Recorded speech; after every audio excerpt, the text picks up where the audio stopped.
Good morning, everyone. It is Thursday, April 8th, 2021. Joining us again, part two, Stephanie Younger, time blocking.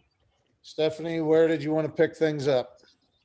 Well, I just felt like I You've gotta, been up all night with your PowerPoint and your calendar, and we're gonna have arts and crafts this morning for everyone. So go ahead. yes, we're gonna cut and paste your own calendars. Well, I got so many nice emails from many of you asking some questions. And so I felt like I would, just like to take some questions and, see how I could help, in a more active way about time blocking, and also happy to just talk about a few more concepts. Anyone have any questions for Stephanie?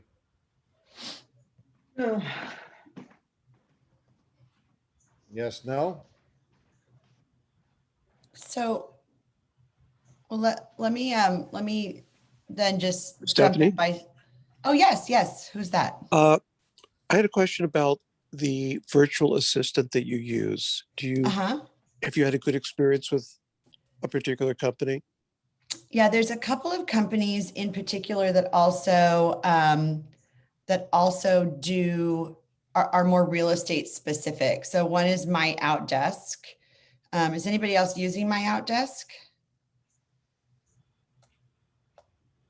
Is anyone using a virtual assistant at all? All right. Well, yeah, I'm using a virtual assistant. Great. Who's from that? Austin Vaquero. We're Hi, using Austin. one from. Hey, how's it going? Good, thank you. We're using one from VA Hub. Okay, and how are they working? It was a little tough at first, but it stuck with it for about a year now, and now they're at the point where they can write and package all offers, coordinate all showings. So it's definitely not a short-term solution. I'm not very good at managing it. My business partner is much better at training and coaching, so he's done a great job at getting the VA really good at writing and packaging offers and coordinating showings and other administrative stuff that we need throughout the day. That's fantastic.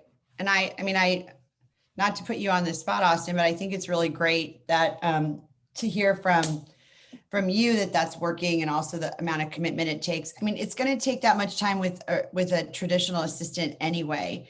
And this is a great stepping stone for people to learn how to, I think, manage an assistant and make them part of your schedule, and make them part of your process without that big sort of hiring cycle and ramping up cycle that goes along with an actual employee. And the reality is, for most people that you hire anyway right now are going to want to be virtual, at least, partially. So I think that's a really valuable thing to hear from. Our virtual assistants actually do a lot of things. They manage our inbound email. We have a team email account, and they process all of those emails. I don't know about you guys, but we have hundreds and hundreds of emails that come in every day, between the spam you get from the MLS and showing requests. So they actually manage all that, and then they route those requests in various ways.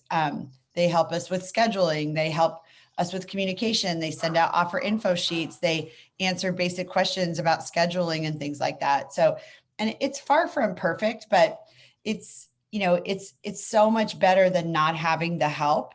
And because of the cost effectiveness of it, we can have them 7 days a week, 12 hours a day, answering those emails. We've even now set it up through our virtual phone system, and don't ask me how to do it, but it's possible to do because there's somebody great on my team who handles it. But they're actually even able to take some inbound phone calls and return some phone calls. And they're just wonderful, wonderful assets to our team. So you can have Are you still using Ruby as a receptionist, or? Yes, I'm also sorry, hold on. I've got a dog barking, one sec. I am also using Ruby. It's a service out of Oregon. And they when we went virtual, we didn't need somebody sitting at our desk as a receptionist anymore. So they're answering our phone calls and routing those calls to whomever needs them. They're not answering any questions, but they basically receive the call and route the call.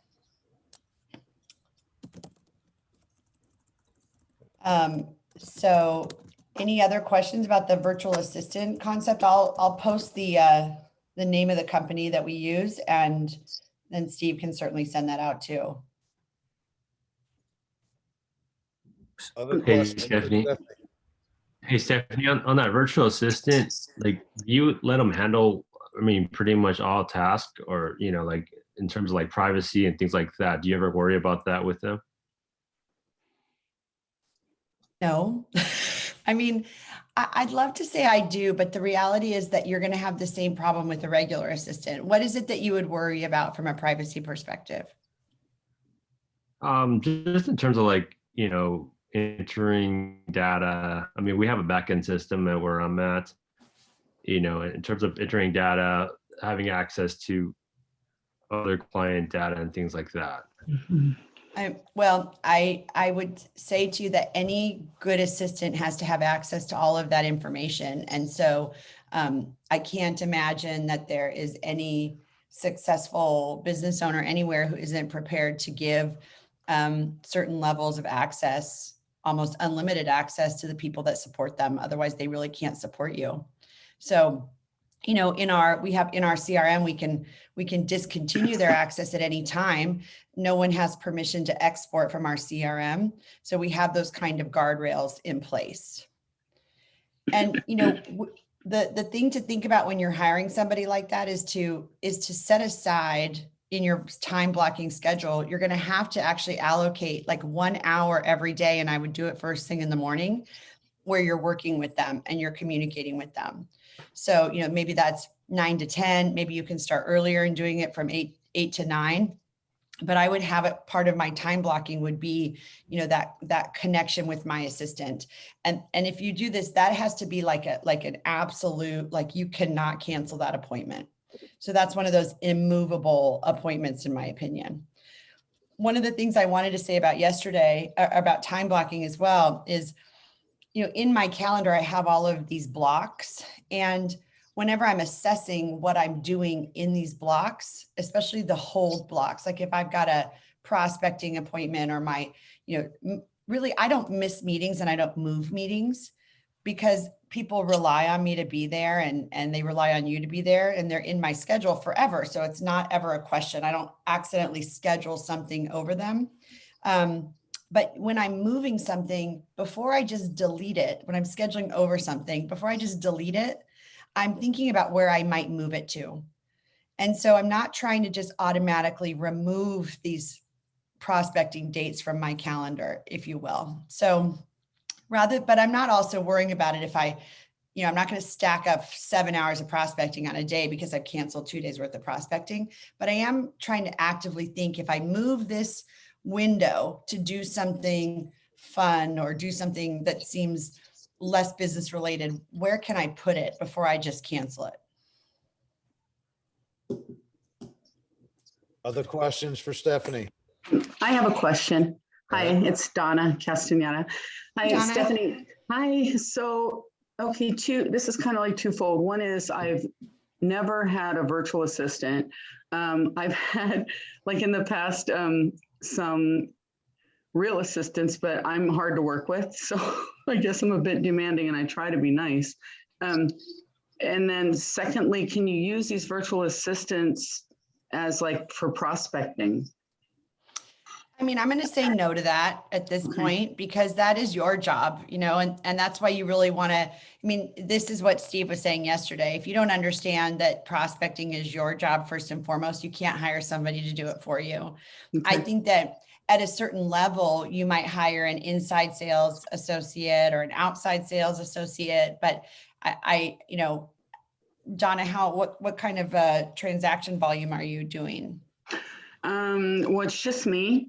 So okay. Probably about 5 to 7 a year, which is like, that's why I'm here, because I feel like I'm only doing about 10% or 15% of, what I'm really capable of. And I work from home. So it's no excuse, but you know. The thing, no, and so if you're working from home, then a virtual assistant is really what you need, because, you know, anymore, I don't know that you want that kind of single assistant coming into your office or coming into your house in the same way we used to. I don't. I love my team, but, you know, I don't want just random people coming into my house every day. Mhm. I guess they're not that random, but you know what I mean. Mhm.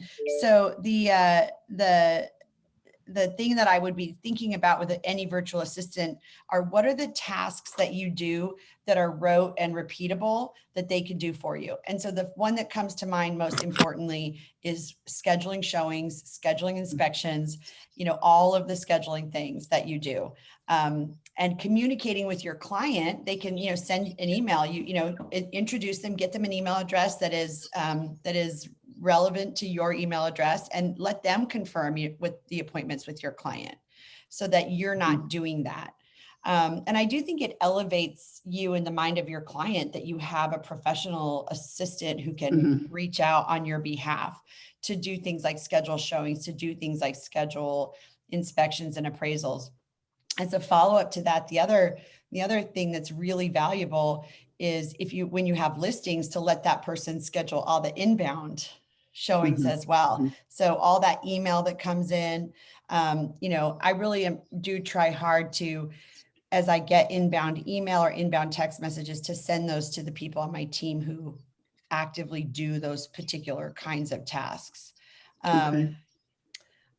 You know, the Sophie, I see you're saying that you weren't that happy with my Outdesk many years ago.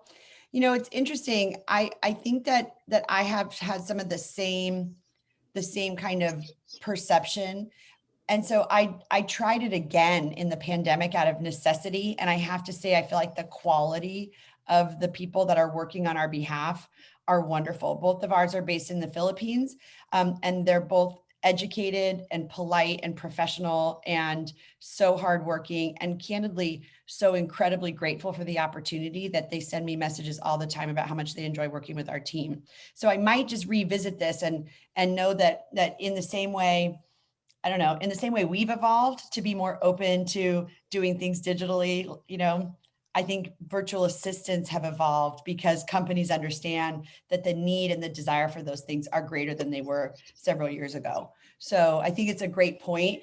But no matter what, Sophie, to your point also, they're going to have to be trained. And that's why if you're going to hire any assistant, you should be allocating an hour every single day to be, you know, downloading with them, working with them, giving them feedback. And the thing you don't want to do with any assistant is start them off by saying, like, you know, here's my zip forms, go write a contract, because they don't know how to do that. But start them off with the things that you can teach them easily. Couple things. Thank you. Couple things. In my 31 years of coaching, I've never seen anyone successfully hire out prospecting. I've never seen it. That doesn't mean it can't happen. I've just never seen it done. And it's an idea that's been around for 31 years. It's not a new idea. I've just never, in the people I coach, never have found anyone who could successfully execute that. And then the second thing that I would bring up, and I'm bringing this up, you know, any of you that are doing 5 to 10 deals a year, all of you should consider a team, joining a team, because you have the support that you know, if you join the right team, you don't have to do a lot of the things that you're doing right now that keep you at that level of 5 to 10 deals. When you join a team, the right team that has the right infrastructure and support in place, and Stephanie can speak to that, you have one job: go prospect and get business every day. And you don't have to worry about all this other stuff. And so, you know, don't let your ego get in the way of making a smart business decision. Stephanie, any comment on that? Yeah, well, a lot of comments on that, but, you know, I said to Steve, one of the other things that I noticed in the comments that were shared around time blocking is, you know, there's the client side of our business, right? Which is feels like the most urgent and important side. There's the administrative side of our business. And then there's that like figuring it out, constantly learning, development. There doesn't ever seem to be one place to go to understand how to do this business or know where the resources are. I mean, sometimes in my mind, I feel like everybody knows that it's a good idea to hire a virtual assistant. And just based on our conversation today, I realize that these are things that not everybody knows. And I've taken 20 years to figure out, and I have a whole team of people working with me to figure these things out. And I spend a lot of my day figuring out the wheel. And, the beauty of real estate is that you can work for yourself and you can have this flexibility. But the downside is if you're working for yourself and you have this flexibility, you have to constantly be reinventing the wheel and figuring this thing out on your own. And to that end, you don't have the flexibility that you're really looking for. And what we've tried to provide on our team, and I think what any good team should provide is an effective structure to plug into. And this is not to say we're perfect by any respect, but if somebody wants scripts, we have scripts. If somebody wants leads, we have leads. If they want a schedule, we have a schedule. If they want time off, we can cover them. If they don't know how to do something, we have people to answer that question for them. And every year every day we're trying to evolve in our offering. Right now our agents are really, really busy. So what we're trying to do is build support for them by having them people who can help them open doors at inspections and close doors at inspections and schedule showings. So all of these things are there in a team structure, and then you don't have to figure it out, and you don't have to train that virtual assistant over and over and over again. We have a TC, we have escrow managers, we have all this support that's built in, so you're not constantly having to figure out where to go and what to do. We've tried every CRM that there is. We've tried every lead generation model that there is, and I think that there is something to be said for plugging in. And the objection most agents have to plug in is that they don't want to give up their commission dollars to a team. But instead, they're going to pay for their own assistant. They're going to pay for their own leads. They're going to pay for their own everything. And our agents don't pay for anything. So it's a trade-off that you're making. You're spending time, energy, and resources on your own, or you're giving commission dollars so you don't have to spend time, energy, and resources, and you can just sell homes. So, and I've always been somebody that felt like, let's just sell more houses and serve more clients and help more people. And rather than be worried about what the individual dollar is on a specific deal, let's just do more together, because more begets more. Agents who do 5 to 7 deals a year don't have the traction to then do 10 to 15 the next year and 15 to 20 the next year. But if you're doing 10 to 15, it's exponential. The power of that is exponential. And then, you'll find yourself doing 20 to 25 the next year, as opposed to those incremental jumps. And you bring up a good point, Stephanie. And again, Stephanie started at zero. Stephanie started at zero on day one. She didn't walk into anything and has built this entire business from the ground up. And one of your guiding principles is I had no money either. Say it again? I had no money either. So just so you know, just like everybody else. However, one of your guiding principles is you've always been willing to invest. You've been willing to make less to invest more in your business. That from day one, you've always been willing to do that. You're not someone who's tried to grab every nickel along the way, and you'd rather have half a person too many than half a person too little. Rather do more marketing than less marketing, and that maybe speak to that a little bit. Well, somebody also asked me yesterday about my bookkeeper, and I will tell you that's the hardest person you'll find, and she's just a person. So I can't, I can't give her to anybody, because she's already got a full schedule, and I've been working with her for 10 plus years now. But finding somebody who can help you with that is really important, because as real estate agents, we tend to spend the money before it comes in, and we tend to spend every penny in the check. And then at the end of the year, we're backward on taxes, and it's a vicious cycle. And I was in a coaching class with Steve Scholl many years ago, where they talked about the concept of high income quartering. And that was basically a bucket concept where every check comes in and you split it into certain buckets and then you only use what's in the bucket. And it was so hard because sometimes the bucket was so small. But one of the buckets was to live on, and one of the buckets was to spend on my business.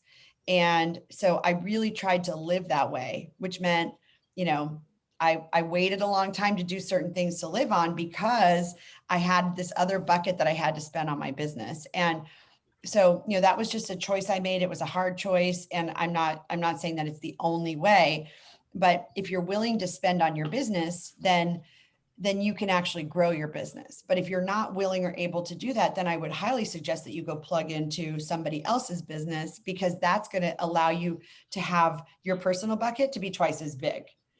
So, and to that end, I just always valued my time and energy higher than I valued the size of my personal bucket. So, and it just made sense to me. And I will tell you, like, I woke up last week, the pace of this market, as you all know, I woke up last week feeling like, okay, all of a sudden we are running half a person at least too short. And I don't like the feeling. I don't like that feeling like the wheels are coming off. Steve I always say that. I call it like the wheels are coming off, because I know when we're running too lean. We've had a lot of business so far this year, and you keep thinking it's going to slow down and then it doesn't. And now I have to go and plug that hole. And, I'd rather not be plugging holes all the time. And I'm not, because typically we're running with more people than less people. So, but this is part of, just coming back into the physical universe, as we get through the pandemic, I think. So. Other questions for Stephanie? Yeah, I have a Great. question. Yeah, Yeah. who's this? This is Sonia. Go ahead.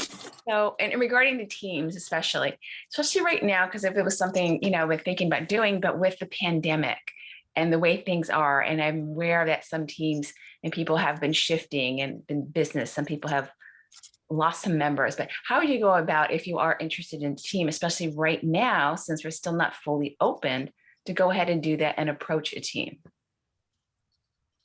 Well, I think a good team is probably always looking for extremely good talent. So I would identify the top team in your market, or top 2 or 3 teams in your market, where you feel like the ethos of that team and the quality of that team and the energy of that team is in alignment with who you are as an agent. I mean, I think that's always going to be the most important thing.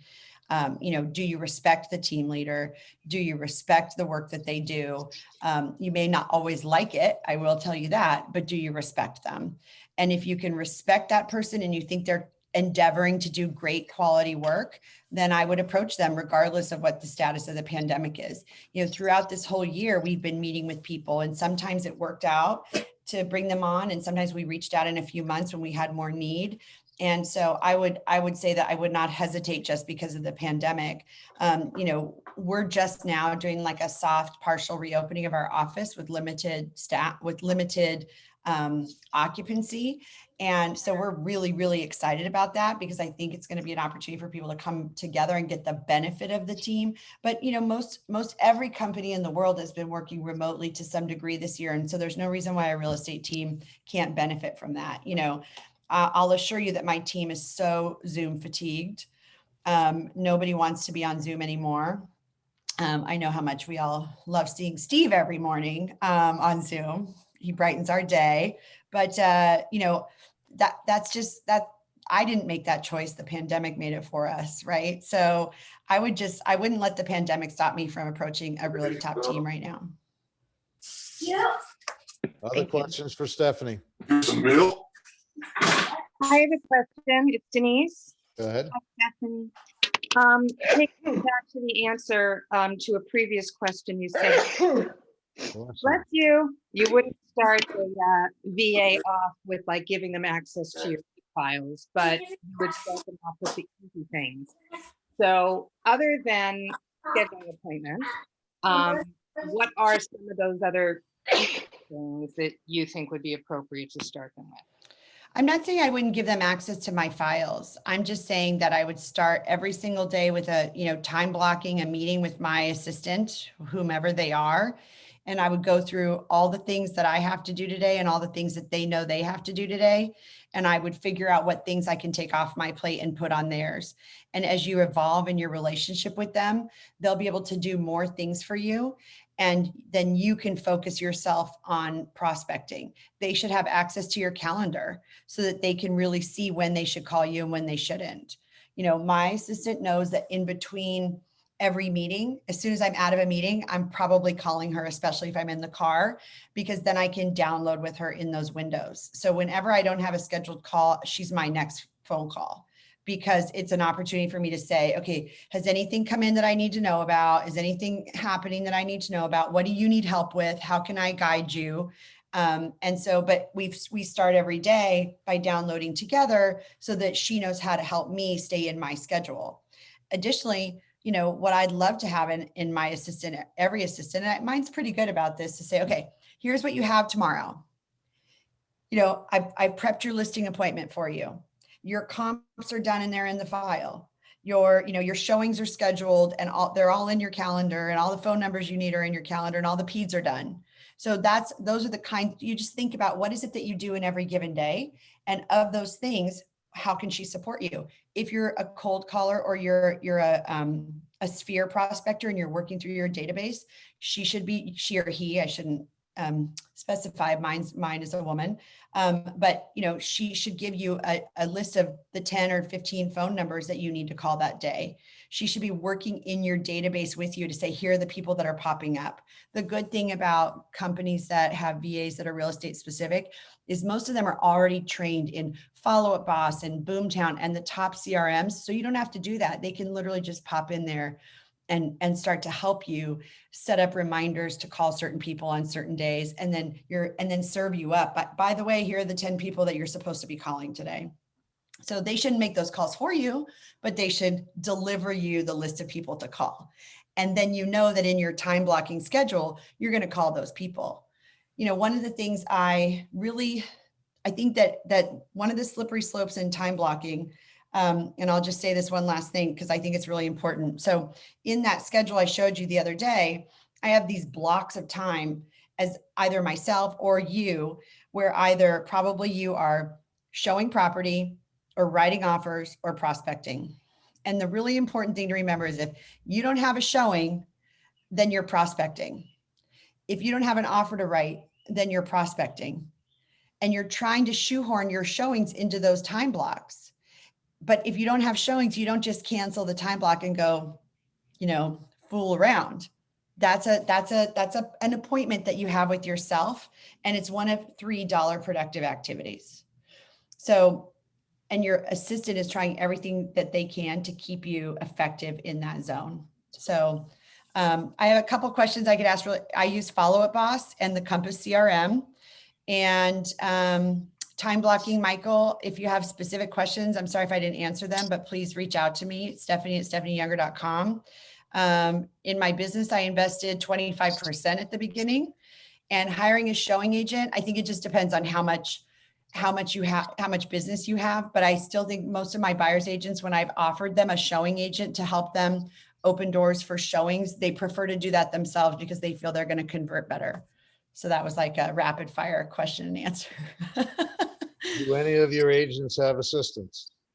Well, yes and no. I mean, one or two of them have like a personal assistant that they pay on the side, but they have our Compass TC, they have our escrow manager, and they have the support of our team. So in terms of writing offers, they do that themselves for the most part. But we've also expanded our offering to give showing support in terms of scheduling and inspection support in terms of, opening and closing those doors for them. Any other questions for Stephanie? I have a stupid question. No stupid question. From Denise, yes, it would be stupid. I know. Yeah. Okay. Whatever. When did you stop attending inspections when you were representing the buyer? I think it's harder when you're representing the buyer, but I think that there's a lot of good things that have come Let out me of the answer the pandemic. question. She stopped attending inspections for buyers when she stopped working with buyers. Okay, thanks, Steve. But let me answer the question for people who need the answer because it's an important question. Years ago, we had our client come at 9 a.m. and the report wasn't given until 1 p.m. and we all sat there and stared at each other for 5 hours. I don't see any reason for anybody to do that. So what our agents are trying to tell their client is the inspection is going to start at 9. I'm going to meet the inspector there and get him started. He's going to be under the house and in and out of every room. And you should come at 10:30. And between 10:30 and 11:30, we're going to walk around and make sure you still love the house. And then 11:30, we're going to hear his report and then we can all go home. And so you've just taken your 4 or 5 hour escapade and shortened it to like 90 minutes for yourself. So I don't think any buyer needs to be hanging around in there for 5 hours. And it's us who thinks that. And the more you see buyers come at the end because their time is so valuable, the more you realize that they don't really need to be there for 4 or 5 hours anyway. If you offer that to them, they'll take it. But if you say, look, the inspection starts at 9, we really can only have 2 people in the house at any given time, plus 1 person. So we're all going to have to stand outside and hear the report anyway. So you come at this time, we'll hear the report. You can walk around the house and make sure you still love it. And then, we'll talk more about it on Zoom. In the same way, we all thought buyers couldn't buy a house without an open house, and we've all proven ourselves wrong on that point. I think that we have to be guiding our clients in the same time blocking way. I can schedule your inspection at 3:00 on Tuesday because that's what time works for you, not what time that works for them. And they're going to make it work because they just bought a house. So rather than ask them when they can do it, why don't you tell them when you and the inspector can do it? Helpful, thank you. And if you're buying a house, by the way, in Los Angeles, if you're buying a house in Los Angeles, you should move your schedule around, in my opinion. So. Did that answer your question, Janice? Yes, Steve, thank you. Okay. Anyone else? Hey, Stephanie, on that, you know how you split your earnings into a few buckets? Is it typically I hear like a 30% split between taxes, business, and, what you live on. Does that sound about a good ratio? I think that's probably a good ratio. I mean, I used to do quartering, like literally straight up 25%. And, then I had one hard tax year and I learned my lesson that it needed to be more than that. So, what I found is my CPA every year can say it's going to be this percentage plus or minus. And then I just take that tax percentage right out of the gate. I don't even look at it. And it goes away, locked in. I have a Capital One or whatever that is account that I can't get to very easily. And the tax money goes in there. So I would say, talk to your CPA about that. But for me, I have been taking even more than that just because I don't, I have a few different buckets that I'm trying to fill in that regard, but I think it's more substantial than any of us think. And I think it's probably going to get even more substantial than any of us think. So talk to your CPA about that. And one of those buckets should be saving for retirement, hopefully. So, and that's the bucket that I have shrunk and expanded over time. So when I felt like I couldn't live on 25%, I couldn't save 25%. So I was expanding my living and shrinking my savings. But, over time, you'll be able to really be thinking more about saving for your future. All right, Stephanie will be back at different points in the program. Thank you as always, Stephanie. Everybody have a great day. We'll be back at 5:30. Bye-bye. Thank you, Stephanie. Thank you, everybody. Stephanie. Thank you. Thank you, Stephanie. Thanks, guys.